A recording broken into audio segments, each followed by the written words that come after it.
C'est officiel depuis ce samedi, le Togo et le Gabon ont rejoint le Commonwealth, devenant ainsi les dernières nations sans lien historique avec le Royaume-Uni à entrer dans le club anglophone dirigé par la reine Elisabeth II. Cette organisation est composée de 54 États dont la plupart sont des anciennes britanniques. Après donc le Rwanda en 2009, le Togo et le Gabon, tous pays francophones, ont fait l'option britannique. Une adhésion qui sonne comme une menace pour la langue française dans ces pays.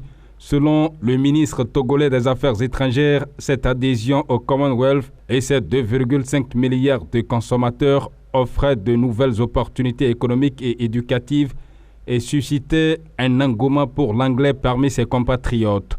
Selon lui, cette adhésion est motivée par le désir de se rapprocher du monde anglophone. Elle permet également à la petite nation en développement de 8,5 millions d'habitants de redéfinir les relations bilatérales avec le Royaume-Uni en dehors de l'Union européenne avec le Brexit, a-t-il dit. Les deux pays francophones ont également demandé leur adhésion au Commonwealth ces dernières années pour s'éloigner de la France, ont estimé des analystes. Beaucoup estiment d'ailleurs que l'influence française au Togo est souvent très critiquée.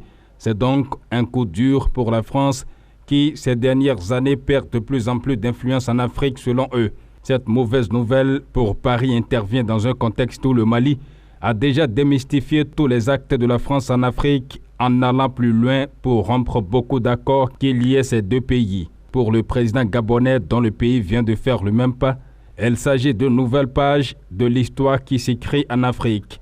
Beaucoup annoncent déjà l'adoption très prochainement de l'anglais comme langue officielle dans ces pays francophones.